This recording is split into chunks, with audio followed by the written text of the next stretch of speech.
Last round. So let's just cue in here. So we've just talked about, 24/7 gyms and the difference between that and this sort of service. Yeah. Let's go the other end. So, you've got your CrossFits. Let's have a look at that. Okay. Let's just touch on that for a All second. right. What do you think about that? You've been a CrossFit coach. Yeah. Talk to me Okay. about So look, I'm not going to diss anyone here because again, we're in the same category where you've got people that do it very well and you've got people that don't do it very well, and it's the same in pretty much any game that you go to. We'll go back to the mechanic. I'm sure there's mechanics around that that are charlatans, that are basically robbing people of their money, and they're still in business and God knows how. And then there's others that, you come back and your car's been, polished and all this other sort of above service, and they never charge enough for their service, and they're wonderful. If you're fond of those, let me know. But yeah, you know what I mean. So it could happen with any trade. There's going to be people that provide a wonderful service and people that don't. And I think one of the issues with CrossFit is, as a whole, I'm going to categorise this, it's not CrossFit that's the problem. It's the people that attend CrossFit that perhaps don't have the time to dedicate to learning the movements that they want to perform. So who does CrossFit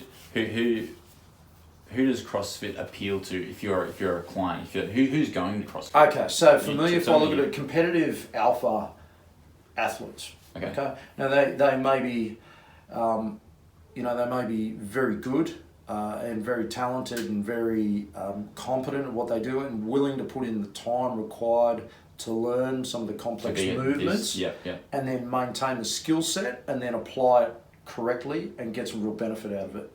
And more than likely, they're going to be competing at a pretty reasonable level across the board there. What the problem is when you get, your average football player or your average guy who's pretty alpha but hasn't had a lot of experience in the weight room, doesn't want to spend the time to learn the technique involved with establishing good movement patterns and good habits that allows them then to load the bars with the weight that they should be capable of moving. It goes hard too early. Goes hard very early without learning the foundations because they don't have the patience for it. I'm an alpha male, I'm going to smash the world, let's do this. Hang on a minute, I don't want to spend 6 months on a broomstick learning, to get into a position where I can perform a snatch properly, or going through, hundreds of hours of light empty bar or very light loaded bar, snatch complexes or clean and jerk complexes or things of that nature in order to get the foundation in place so that I can perform these movements to what I should be capable of doing. They don't want to spend the time doing that. So they skip all that part and then go and try and apply it just through brute strength. Inevitably we end up with a bunch of issues and injuries. Because if you're an alpha, you're going to the gym and you're looking at the best guy and you're going, I'm going to take him. I can do that. 100%. And if we had movement patterns that were perhaps less complex and less difficult to execute correctly, safer, then there may be a chance that they could get away with that and manage that with a lot less risk of injury. But let's put this all into perspective. So not only are you going to put in really complex movement patterns that are difficult to execute, that most people don't have the foundation to do correctly. They can't even squat, bench and deadlift properly, let alone performing snatches and clean and jerks. You're then going to put a time constraint on it and you're going to race them against other people.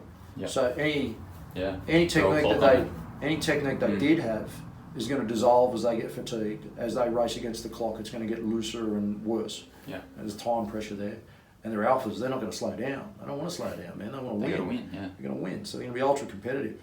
And then on top of that, you're going to physically, because this is what they want that feeling of spewing in your shoes, busting yourself into the ground, and the harder you've gone, the better the workout was. And it's a mentality that I fell victim to many, many times before. The concept of go hard or go home was the only thing I understood for a long time, and it took a fair bit of time for me to step back. There's a time and place.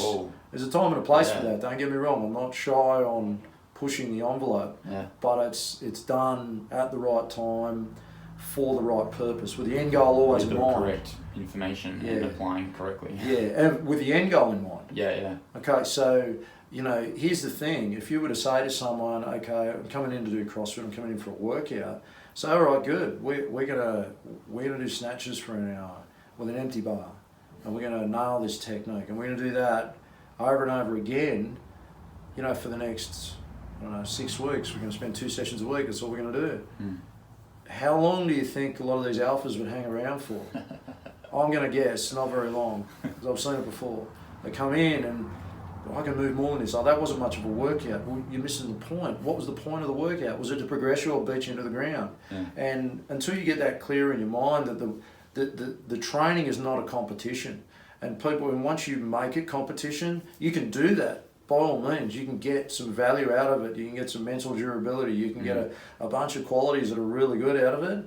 But you've got to succumb to the point that you go, is it the most productive way of training to move forward and progress safely, long term, making you strong, making you better, all the things that you're trying to get better at, keeping you healthy, or injury free, you know? Or is it the short term drug that you seek, the adrenaline pump, CrossFit in lives, the sweat, thing? So fronting, CrossFit games, you know? yeah, all the stuff you see on social media. So like balancing that out. Now there are going to be dudes out there or girls out there that are going to go, no, I'm going to spend the time to learn all the foundations, and I'm going to smash it and be competitive every day, and they're going to get all those things because they're willing to spend the time. But if you've got 4 hours a week to train, you're coming in, you know, 3 to 4 sessions a week. Let's make it even 3. Let's call it like an average gym user might come 3 times a week to the gym. Let's call it that as an example. How long do you think it's going to take them to perfect all those movements to then be able to apply them under pressure with the RX loading, etc., etc.? Yeah. And there's going to be coaches that you get a big strong guy in there, and they're going to be tempted to go, yeah, man, throw that weight on the bar and get after it, because they want you to walk away with that good workout. And they're not the only ones guilty of it. Like, I'll take it to the other extent. You get a boot camp in the park, right? That's you. That was me before. Yeah. Boot camp in the park, Yeah. and I was guilty of this. In order to get a stimulus where you feel like where you get people to that point where they feel like they're spewing in their shoes. I don't know why I keep using that expression, but it just comes to mind. There are going to be technique sacrifices, and the worst part about doing it in the park, CrossFit at least, when you do it, you know you've stuffed it up because you injure yourself, right? So there's the alarm bells. Hang on a minute, I wasn't in the right position for that, and I know because I've hurt myself. Or I was overloaded, I've hurt myself, whatever the situation is. It was an issue. I'm out for a month. I'm injured. Yeah. There's a consequence to pay. Yeah. Boot camp in the park cultivates, in general, people that are just trying to go faster, with not a great deal of immediate repercussions for the bad movement. So, you know, let's teach a bad squat pattern. Let's not police it. Let's not worry about knee positions, whether we're getting, you know, lumbar reversal at the bottom of the movement. Let's not worry about if our push-ups are not, you know, we're getting lumbar extension and we're not managing to keep our core, you know, usable, and we're reaching with our neck, and we've got all these, you know, bad shoulder issues and things associated with performing these movements hundreds and hundreds or thousands of times over at a fast pace with no immediate consequence for it.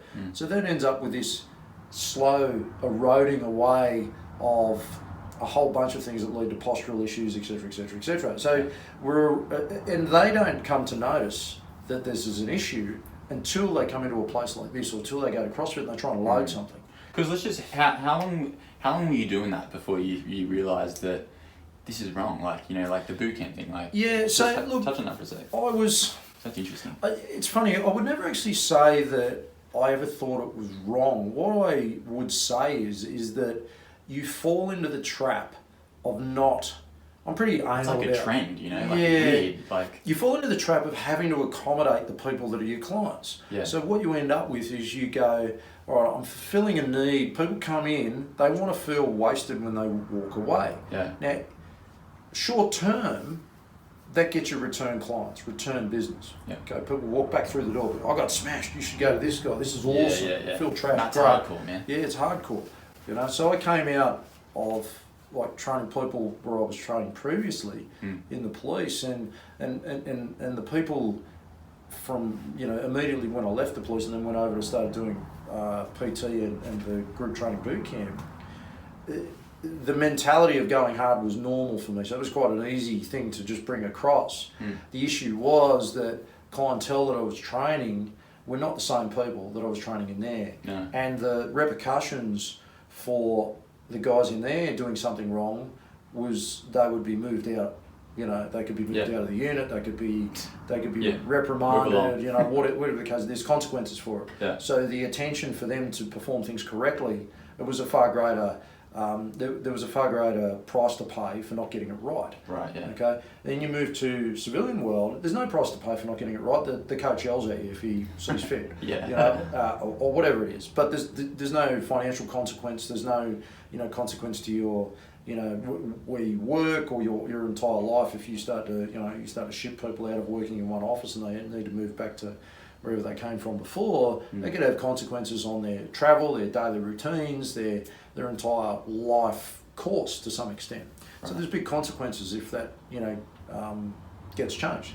Someone comes to a boot camp and you tell them 20 times they're not doing a push-up properly, and you let them away with it and they just keep not doing a push-up properly, eventually you or just they get annoyed and they walk away. either they get sick of you harping on that you're not doing push-up properly, or you eventually give in and go, oh look, that's their push-up. Yeah. And you just move on to somebody else and spend your time there. Yeah. And in two minds about that, whether, do you make that choice consciously knowing that they're not doing it right, but you've told them, you've done your best, you've told them, but they're not listening, or they're not interested, they just want the workout. Yeah. So then you're faced with that balancing act. Do you keep them happy as a customer, or do you provide them with the service that that the best methodology for them? Yep. And I don't know if there's a right or wrong answer. I'd like to say, standing on your moral ground, you would go, no, this is the way that this needs to be done. And until you can do it properly, you're not going to do it. Yeah. But they're going to go, no, I'm doing it properly. Well, hang on, you're not doing it properly. I can see you're not doing it properly. I've told you 20 times. And I've told you about 100 times, but you're not changing it. So does it then become, well, you don't want to change it, do I let you away with it? Or is it incumbent on me to stop and say, no, I'm not going to teach you anymore. I'm going to stand there with my arms folded and we're going to have an argument like two children in the playground, or a teacher and a child.